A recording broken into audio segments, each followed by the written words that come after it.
Cedric Coward is a Duke Blue Devil. What a win in the transfer portal for Jon Shire and his coaching staff. This definitely raises the floor of the Duke basketball team going into next season. What an addition.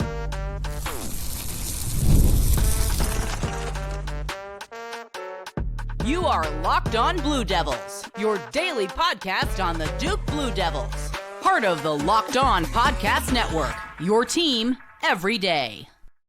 Hello, everybody. Welcome into another episode of the Locked On Blue Devils podcast. My name is JJ Jackson. Thank you so much for making us your first listen and first watch each and every day. Locked On Blue Devils is your one-stop shop where we discuss everything going on inside the life of Duke athletics. We talk a whole lot about Duke men's basketball, and we're continuing to react to Cedric Coward transferring to Duke. He's going to be playing with the Blue Devils this next season. Well aware of the fact that he's still going to go through the NBA draft process and make his ultimate decision. But let's be optimistic, and let's say that this guy's going to be able to come and play for Duke this next season. What a big win it is for the Blue Devils to get him out of the transfer portal. So we'll talk about all of that and more with our good pal Jordan Mann on today's show. If you have not done so already, please be sure to follow and subscribe to Locked On Blue Devils for free, wherever it is that you get your podcast. Be sure to leave us a 5-star rating and written review.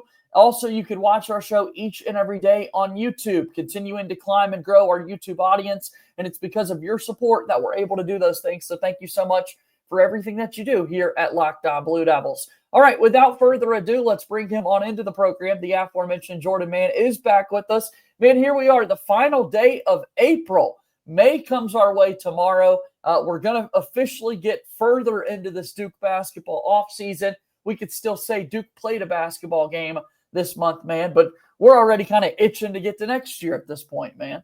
Yeah. Once the Final Four, that game ended, I was like, just get me to the next season immediately. Yeah. But Cedric Coward is the first step in the right direction. Obviously, the returnees are really the first step, but the first big splash in the transfer portal for Duke, Cedric Coward, as we're going to talk about. But yeah, look, it's crazy that Duke played a game the same month, but then May's around the corner, and then we're going to go from there with probably more news eventually for you and I to talk about on the show. Without a doubt. I mean, I'm expecting more news here shortly. There are so many roster spots still open for next year. Somebody's got to have them. Somebody's going to be on this basketball team. So it's going to be exciting to kind of put those puzzle pieces together and figure out exactly who that is for the Duke basketball squad. We've got guys that have declared for the NBA draft that we'll get to a little bit later. And who knows what else you and I get into when we have these conversations, Jay, on the program. But talking about Cedric Coward specifically, this is a guy that had been linked to Duke pretty much the moment he went into the transfer portal, and he is still going through the NBA draft process. I find that interesting. And obviously, if you're Jon Shire and staff, you really want this guy to play for your team next year. I would think they've probably got a good feeling that they're going to be able to convince this guy, hey, here's the feedback you're going to get. And then you get to come back to school 1 year. You've got the Duke brand attached to your name, and then let's get you off to the league. Yeah, I agree. That call was perfect time. But I agree with you. Like Duke has a good idea of him, what his intentions are. And also Cedric Coward, I don't think he would be looking for a new home in college if he was just eyes were set on the NBA draft. Right. It's more of, all right, you can't be iffy if you want to go pro. It's either you're going pro or you're not. And he's in the middle where, put your foot in to see where you rank and then come back, and whatever the weaknesses are that they tell you, then you work on those when you play for Duke. And so I think that's what it is. I'm not really concerned that he's going to go to the league. Him and Isaiah Evans, who's also in the portal, as we found out this week. But in the draft. In the draft. But I like Cedric Coward. I've been high on him since Duke was when he made his top 5. And so I looked on Synergy and watched his film. He only played 6 games this past year, but the year prior when he played at Eastern Washington, he was really good. I mean, he averaged 15 points a game, 7 rebounds, almost 2 assists on 57, 38, and 90 splits. And he played like 7 Power 5 teams. I mean, he played against Ole Miss, he played against Utah, he played against Southern Cal, at Eastern Washington, and he produced against them. So I know there are going to be some people skeptical of him only playing 6 games at Washington State with those numbers, but he did it through a whole season and the year prior on a lesser talented team. And so, look, The guy started D3, Willamette University, shout out.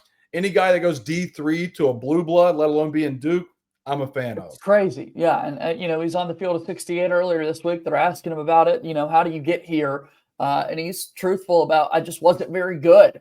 And getting to the college level, understanding the work that has to be put into being a basketball player. He's just 21 years old, but he just sounds so mature. Jeff Goodman made that comment to him during the course of that interview. And he said he realized that his aspirations were further ahead than his work ethic. And I thought that was a really mature and thought out thing for someone to say. And for Cedric Coward to then start to put in the work ethic, that's a major win for him to work himself at Duke. And that excites me about him coming in, because if we've already learned that this is the type of player he is, what do you think that's going to look like when he goes and plays with McDonald's All-Americans at a Duke team that has players who played in the Final Four last year, right? Like, that's immediate. As soon as he goes into practice, much less a game, Cedric Coward's going to be looking around like, holy cow, this is different. And I think that's going to bring out the best of him. Yeah, I mean, he's not – I'm going to try and catch myself, but still say it. Like, he is Sion James-esque in terms of his mentality coming to Duke. Like, very smart guy, very self-aware like Sion was, and very bright, and also impacts winning. Like, he's a better scorer off the dribble and stuff than Sion was. But in terms of, like, I did the film breakdown on him, or player breakdown on Coward, cutting without the basketball, moving without the basketball, impacting winning without trying to score with the ball in his hands. It's just that. And then the IQ of, with the Jeff Goodman saying, like, he's, very bright young man. And then he's very knowledgeable, and he's a good locker room guy. You can already tell with the way that he plays basketball. Like, it is Sion James-esque type of role that he's going to have with this team.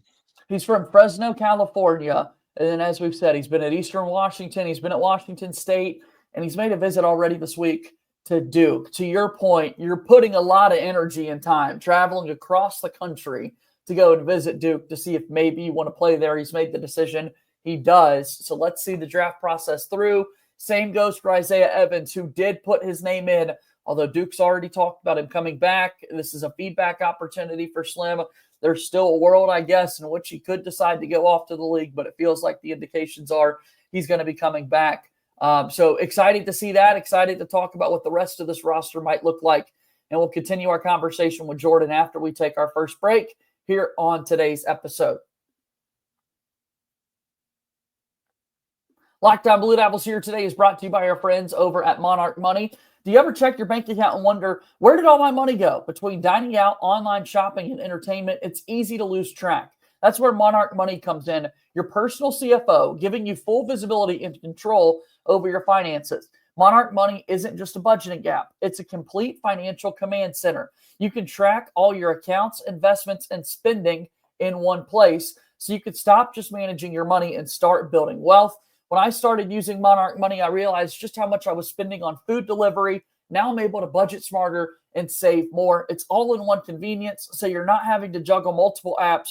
You can use Monarch to track your finances and spending, and even plan long-term goals. Take control of your finances with Monarch Money. Use code LOCKEDONCollege at monarchmoney.com for 50% off your first year. That's monarchmoney.com, code LOCKEDONCollege for half off your first year. Monarch Money is a proud sponsor of Locked On Blue Devils. Okay, Jay Mann's here with us. We're talking about this Duke basketball squad. Cedric Coward has committed to play Duke for next season. We'll see him go through the draft process along with a couple of other guys. Jordan, I'm curious, when you start to put together a roster, a starting five, some big minutes for this Duke team, Cedric Coward's going to be one of those guys, right? I think so. I mean, it's early, right? It's at the end of April, but I do have him in my projected starting five. I mean, he does it all. Like, he can put the ball on the floor. He can be extra ball handler for Duke, a wing guy, can catch and shoot with the best of them. And then he has he's 6'6" with almost a 7-foot wingspan, I think I read. So he impacts the defensive end. He's just a guy that I think you pencil in the starting lineup. And I know this is the end of April, so it could change, in June when I'm back on here in July. But right now I'd have him as a projected starter. Yeah, I think he's going to have a big role for this basketball team, given his ability to do a whole lot of everything. He talked about the size that last year's Duke squad had and the size that they're going to be able to have this upcoming season. So I think that's obviously a major part of what Duke is trying to do. Now they've got to figure out ways to fill out the rest of the roster. They'll host Braden Hawthorne, a high school senior that has decommitted from West Virginia following their head coach departing for Indiana. Maybe he's a fit. There are a couple of other high school guys they might be able to get in on late.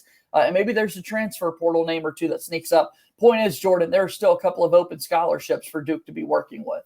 Yeah, and to go back to what you just said about Coward talking about the previous roster, that was impressive. That he was talking about, like, obviously everybody knows Cooper Flagg, but he's talking about Sion James, and he's talking about Tyrese Proctor, and he's talking about Duke's roster from last year. Like, you don't really hear that much of players coming in, especially a transfer coming in and already knowing, like, the brief history of the team. So it just shows you how locked in he is with Duke as a team. But yeah, look, Duke has a couple roster spots open. I'm curious to see how they fill it. Like, I would assume maybe another point guard, ball handler. That's what I'm thinking. Yep. And then maybe a big, like, I don't know, like either a 4 or 5. Like, I know Malik. Like, do you want Malik Brown be your backup 5, or do you want to put him and move him to the 4 and he's backing up Boozer, and then you get a backup 5? So I think it's whatever Duke feels comfortable with. I feel like it's a ball handler and then a big.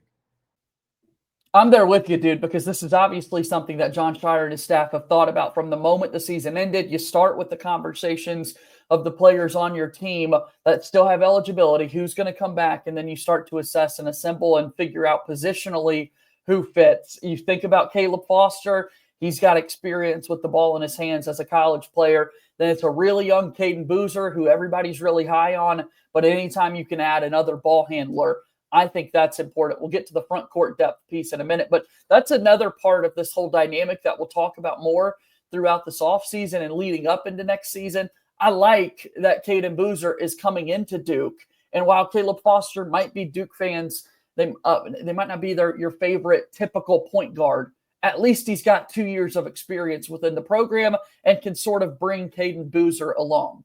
Yeah. I mean, look at this past year that went to the Final Four. Like, the one question mark really kind of for Duke was Tyrese Proctor and Caleb Foster. Could they be the backcourt for Duke?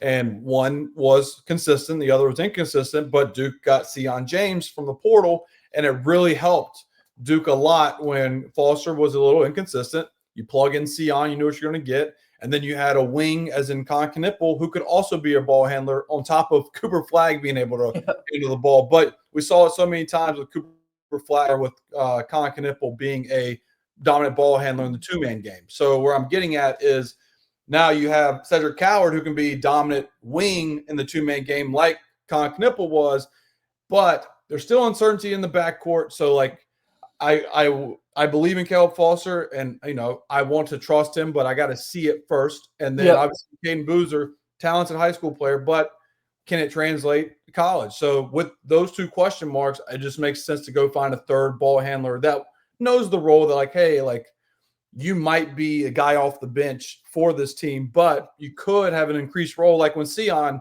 came, his whole recruiting pitch, he asked Jon Shire, like, if I'm better, will I play, or what can I start? And they're honest, like, yeah, if you put in the work and you do it, then you will be a starter. And that's what happened. And so it's a long answer, but that's why I think Duke will have another ball handler. And then post, like I said, you just either the 4 or the 5. Yeah, in the front court, given injuries too, right? I mean, Malik Brown was someone who got banged up. Patrick Gamba II was slow out of the gates. He was injured going into the season, didn't really play at all his high school senior season.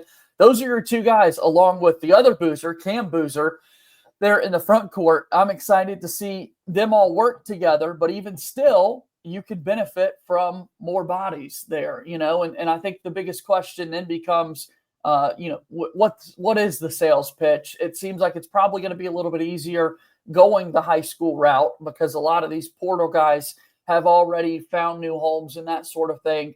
But, trying to get people to buy in and develop for a full season, similar to what Darren Harris did this past year. Yeah, the trickiest spot will be the front court position, because the hardest thing to get in the portal for any team, they'll tell you, is a big body. Like, they are just such a rare commodity. And then you add the fact that, like, hey, you're going to come to Duke and you're not starting at the 4 and you're not starting at the 5. And then the backup, Malik Brown, could possibly be the AC Defense Player of the Year. So, like, your minutes are kind of restricted, unlike the backcourt situation we just talked about. So it's just like, what type of guy will be willing to do that? So I think it's either a high school kid or it's a athletic raw prospect from the transfer portal from a mid-major that's like, you know what? Yes, it's a lower role. It's a smaller role than what I was accustomed to, but it's Duke. Yeah. And if I can get minutes at Duke, then maybe he can springboard it to something else. I don't know. But that's where it's just difficult for me to really pinpoint who would be a good front court piece, because it's so hard to find a talented big, especially you're like, hey, you're going to be the second or third big for us. It's just tough. Yeah, this time of year, we're also seeing a couple of teams, dip into the international waters, and names that we really weren't familiar with at all are now making the decision to come and play college basketball. We've seen that more and more over the last few years. So maybe there's one of those guys that could come along for Duke. They've been linked to a prospect named Dame Sarr. Don't know how realistic that's going to be, but these are just options for Duke to have once they begin to start to fill out the roster and that sort of thing. Do want to give Darren Harris some love, though, because we're talking about next year's squad, and he's obviously a player that didn't impact winning a whole lot this season. But, man, I'm just so excited that he saw it through and that he's coming back, and I hope that he earns the right to play a little bit and get the opportunity to prove whether or not he belongs at Duke. If he plays and it's not great, then fine, but I hope we get to a point where he gets that opportunity to play a little bit, because especially in college basketball, man, as sought after as that guy was out of high school, he would have had a large number of suitors had he gone into the transfer portal. That's really big to see.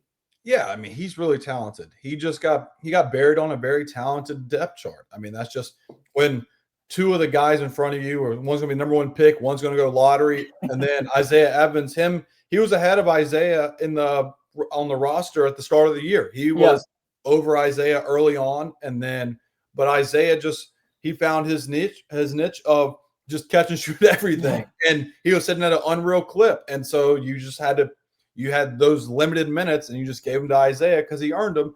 But Darren Harris is really talented. I mean, he shot up the recruiting rankings at the end of his senior year. He was a 4-star, then he got to, I think he was like a 5-star, depending on whichever recruiting department you want to go to. But he was the best player on the runner-up national championship in the national championship game. He lost Cooper Flagg, but he was the best player on the other team.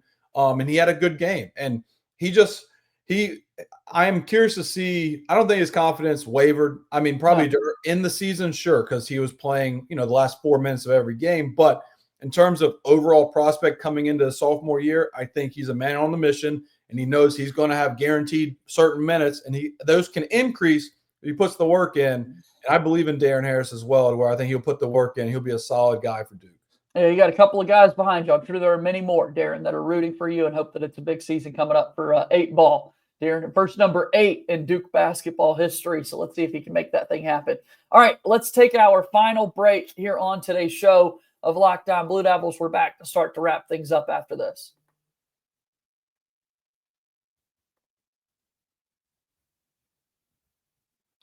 All right, thank you so much for making Locked On Blue Devils your first listen and your first watch here today. For your second listen, make sure that you go check out the Locked On NFL Draft Show with Damian Parson and Keith Sanchez. Your favorite collegiate players got the call this past week, figuring out their new homes. You can go get all of the latest draft grades and rankings from our friends and news over there each and every day. You can see I'm wearing my Carolina Panthers gear today. Really excited about the draft that they had here in the state of North Carolina. So go check out Locked On NFL Draft after this one is over, wherever it is that you get your podcasts.